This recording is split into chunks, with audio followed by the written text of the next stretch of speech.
Ich kann euch keine teuren Geschenke geben. Das tut mir leid. Ich würde euch so gern mehr geben. Aber ihr sollt wissen, ich liebe euch sehr, mehr als alles andere. Ich verspreche euch, ich gebe jeden Tag mein Bestes. Ich arbeite hart und tue alles, was ich kann, damit es uns besser geht. Jetzt ist es vielleicht nicht leicht, aber ich glaube, es wird besser. Wir müssen nur zusammenhalten, meine Kinder.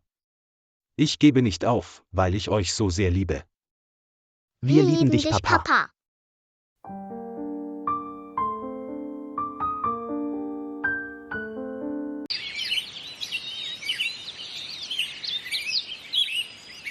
Lisa, du bist gestern Abend spät nach Hause gekommen. Die Kinder waren hungrig. Sie hatten Angst. Sie haben mich ständig gefragt, wo ist Mama? Sag mir, wo warst du? Warum sprichst du so mit mir, Thomas? Ich habe dir schon gesagt, ich kann hingehen, wohin ich will. Ich bin keiner Gefangene in diesem Haus. Und die Kinder sind nicht nur meine Verantwortung.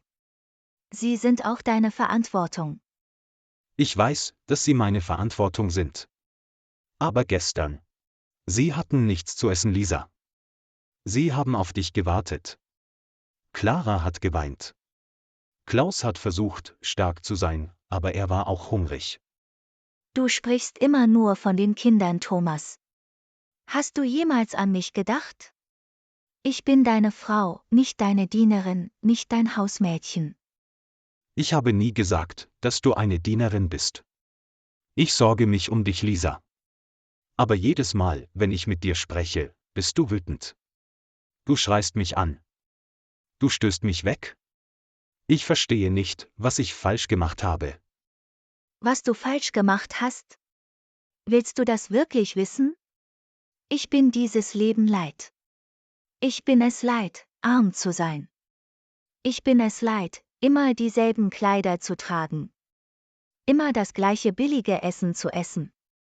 Und in diesem kleinen Haus zu leben. Ich arbeite jeden Tag hart, Lisa. Von morgens bis abends. Ich stehle nicht. Ich lüge nicht. Ich betrüge niemanden. Ich versuche, dir und den Kindern ein gutes Leben zu geben. Sag mir, was kann ich noch tun? Das reicht mir nicht. Ich will ein besseres Leben. Ich will ein schönes Haus. Ich will ein Auto. Ich will Schmuck.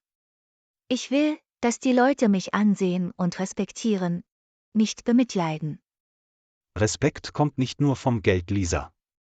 Die Menschen respektieren Geld, Thomas.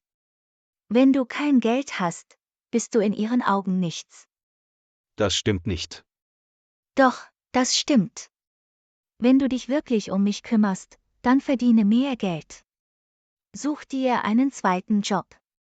Tu irgendetwas. Es ist mir egal wie. Bitte, leih dir Geld, stiehl. Gib mir einfach das Leben, das ich will. Lisa, wie kannst du so etwas sagen? Stehlen? Das bin ich nicht. Es ist mir egal, wer du bist. Ich interessiere mich für das Leben, das ich will. Jetzt entschuldige mich, ich gehe duschen. Und hör auf mit diesem langweiligen Gerede, wenn ich zurückkomme.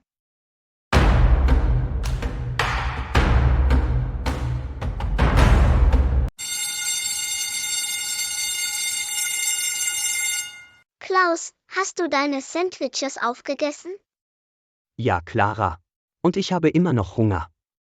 Kein Problem, mein lieber Bruder. Wir können teilen. Schaut mal. Klaus trägt schon wieder kaputte Schuhe. Hast du sie aus dem Müll geholt? Vielleicht ist sein Vater zu arm, um neue zu kaufen. Hört auf. Sprecht nicht über meinen Vater. Kommt er etwa, um deine Schuhe zu reparieren?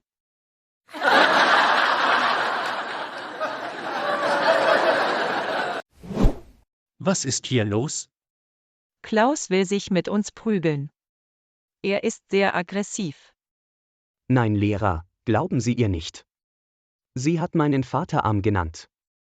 Sie macht sich immer über mich und meine Schwester lustig. Gut, Klaus, ich werde mich darum kümmern. Ihr zwei, kommt mit mir ins Büro des Direktors.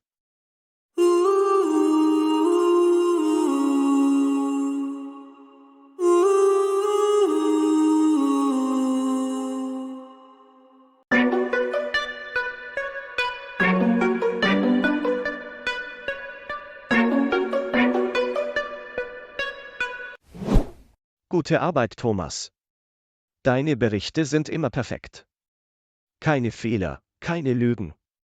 Du bist einer der besten Inspektoren in diesem Unternehmen. Danke, Herr. Ich weiß Ihre Worte zu schätzen. Ich versuche immer, mein Bestes zu geben. Das sehe ich. Aber, du siehst heute nicht gut aus. Sag mir, was bedrückt dich? Es ist nur, zu Hause ist alles schwierig. Inwiefern schwierig? Meine Frau. Sie ist nicht glücklich. Egal, was ich tue, sie ist nicht zufrieden. Sie sagt, ich verdiene nicht genug Geld. Viele Familien spüren heutzutage diesen Druck. Das Leben ist teuer. Ja, Herr. Aber bei meiner Frau ist es mehr als das. Sie will alles. Ein großes Haus, teure Kleidung, Gold, ein Auto. Dinge, die ich mir nicht leisten kann. Und was sagst du ihr? Ich sage ihr die Wahrheit. Dass ich mein Bestes gebe. Dass ich ehrlich arbeite. Dass sich die Dinge eines Tages verbessern werden. Aber sie will nicht warten. Und deine Kinder? Sie leiden still her. Sie tragen alte Kleidung.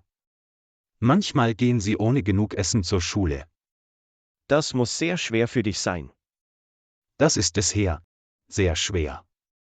Manchmal habe ich das Gefühl, als würde ich als Ehemann, als Vater versagen. Nein, Thomas. Du versagst nicht. Du leistest ehrliche Arbeit. Aber Ehrlichkeit füllt keine leeren Mägen her. Sie füllt etwas Wichtigeres. Dein Gewissen. Aber ich verstehe deinen Kampf. Deshalb habe ich an dich gedacht.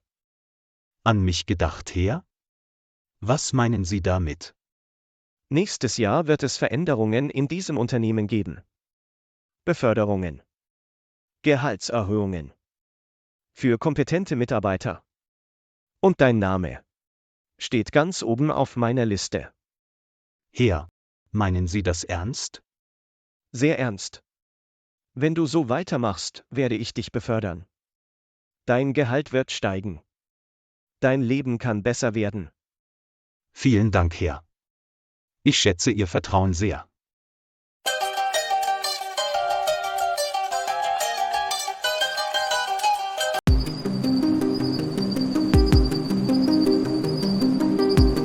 Guten Abend, Herr Thomas. Arbeitest du immer noch so spät? Guten Abend, Herr Ralf. Ja, irgendjemand muss bleiben und die Berichte fertigstellen. Ich weiß, dass du fleißig und loyal bist. Genau deshalb bin ich persönlich zu dir gekommen. Du bist unser bester Zementlieferant, Herr Ralf. Deine Lieferungen sind immer pünktlich. Danke. Ich schätze dein Vertrauen. Genau deshalb brauche ich eine kleine Gefälligkeit von dir. Eine Gefälligkeit? Was für eine Gefälligkeit? Wie kann ich dir helfen? Ich werde deiner Firma Zement von minderer Qualität liefern. Was hast du gerade gesagt? Mindere Qualität? Das ist unmöglich. Unsere Projekte hängen von der Sicherheit ab. Entspann dich. Niemand wird es bemerken. Der Unterschied ist gering. Die Gebäude werden trotzdem stehen. Zumindest für eine gewisse Zeit. In diesen Gebäuden leben Menschen, Herr Ralf. Familien, Kinder. Und sie werden weiter dort leben. Du machst dir zu viele Sorgen. In deinem Bericht schreibst du, dass es sich um Zement bester Qualität handelt. Nur ein einfacher Satz. Eine Unterschrift. Nein, nein. Das ist keine kleine Gefälligkeit. Das ist Betrug. Das ist gefährlich. Verwende nicht so schwere Worte. Das ist Geschäft. Jeder macht das so. So funktioniert die Welt. Nicht meine Welt. Ich kann keine Menschenleben für Geld riskieren. Wer hat denn von Risiko gesprochen? Denk doch einmal an dein eigenes Leben. Deine Frau, deine Kinder, deine Schwierigkeiten. Mach dir keine Sorgen. Ich gebe dir natürlich auch deinen Anteil. Was ist das? Geld? Eine kleine Hilfe für deine Familie. Genug, um für dich alles zu verändern. Das ist zu viel. Warum gibst du mir das? Weil du wertvoll bist. Weil du die Dinge für uns beide einfacher machen kannst. Nimm es. Niemand wird es erfahren. Das ist falsch. Das ist nicht ehrlich. Ich kann das nicht annehmen. Viele Menschen machen das, Thomas. Ingenieure, Manager, Prüfer. Es ist normal. Du bist der Einzige, der noch dagegen ankämpft. Warum? Weil jemand Nein sagen muss. Weil jemand nachts ohne Angst schlafen können muss. Angst. Du solltest Armut mehr fürchten als alles andere. Ja, ich brauche Geld. Ich spüre es jeden Tag. Aber nicht so. Nicht schmutziges Geld. Nur eine Unterschrift. Eine Zeile in einem Bericht. Und dein Leben wird einfacher. Respekt, der auf Lügen basiert, ist kein Respekt. Es ist Schande. Von Scham wird deine Familie nicht satt. Geld schon. Denk noch einmal nach, bevor du ablehnst. Ich habe bereits darüber nachgedacht.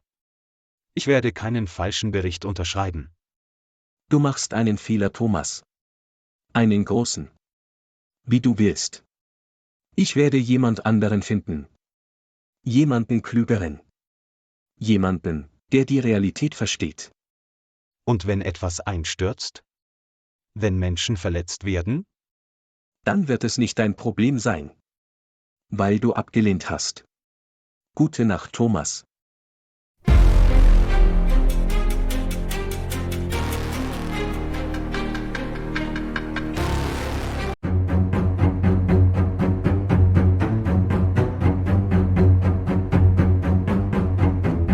Guten Abend, Lisa. Wie geht es dir? Du bist schon wieder spät dran. Ja, ich bin länger bei der Arbeit geblieben. Hast du etwas mitgebracht? Brot? Butter? Nein, Lisa. Aber heute ist etwas passiert. Ich muss es dir erzählen. Lass mich raten. Du hast hart gearbeitet. Du bist müde. Du bist ehrlich. Immer dieselbe Geschichte. Nein. Heute hat mir ein Mann bei der Arbeit Geld angeboten. Er bot mir eine Bestechung an. Eine Bestechung? Wie viel? Er wollte, dass ich einen falschen Bericht unterschreibe. Er hat mir viel Bargeld angeboten. Und was hast du gemacht? Wo ist das Geld? Ich habe Nein gesagt. Ich habe den Umschlag zurückgegeben. Du hast Nein gesagt? Bist du verrückt? Ja, ich habe Nein gesagt, weil es falsch war. Wir brauchen Geld, Thomas. Ich trage alte Kleidung, und du sagst Nein zu freiem Geld? Er wollte meine Ehrlichkeit kaufen. Das war schmutziges Geld. Ich bin ein ehrlicher Arbeiter. Die Firma hat mir viel gegeben. Die Firma hat dir gar nichts gegeben. Sogar ein Taxifahrer verdient mehr als du. Ich weiß. Ich fühle den Schmerz auch. Aber ich will ein gutes Leben, kein schmutziges.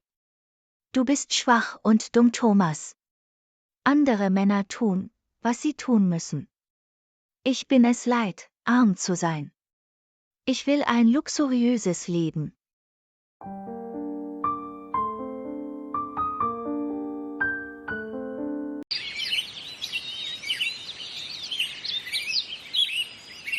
Ich sehe in diesem Kleid so wunderschön aus.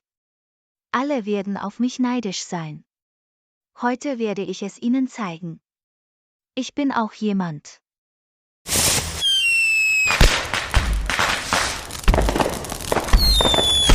Alles Gute zum Geburtstag, Maria.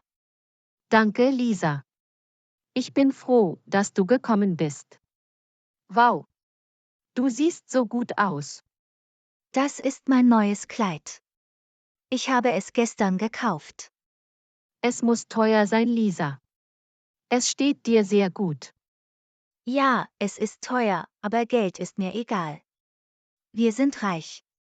Wenn mir etwas gefällt, kaufe ich es. Du siehst wunderschön aus. Bitte nimm dir etwas zu trinken.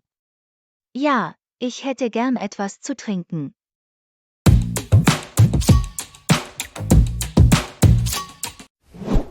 Alles Gute zum Geburtstag, Maria.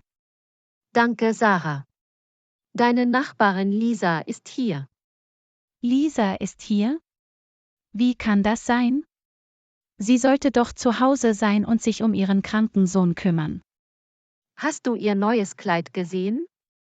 Sie sieht wunderschön aus.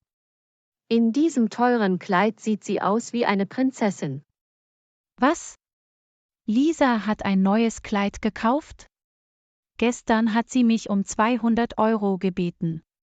Sie sagte, ihr Sohn sei krank. Sie sagte, sie hätten kein Essen und keine Kleidung.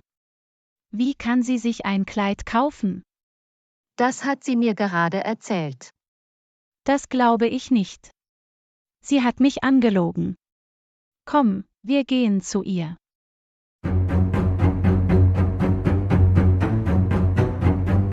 Wie konntest du das tun, Lisa? Du hast mir gesagt, dein Sohn sei krank. Du hast gesagt, du brauchst Geld für seine Medikamente. Und jetzt sagst du, du hast ein Kleid gekauft. Du hast mir gesagt, ihr seid reich. Du hast gesagt, Geld ist kein Problem. Lisa, du bist meine Nachbarin. Arm zu sein ist nicht schlimm, aber zu lügen ist schlimm. Du hast gesagt, dein Sohn ist krank. Du hast gesagt, ihr habt kein Essen. Warum hast du mich angelogen? Warum hast du mich getäuscht? Lisa, du bist eine Lügnerin. Du bist hier nicht willkommen. Verschwinde sofort aus meinem Haus.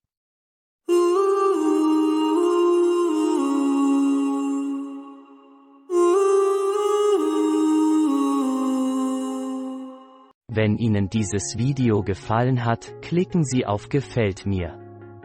Und vergessen Sie nicht, den Kanal zu abonnieren und die Glocke für weitere Unterrichtsstunden zu aktivieren.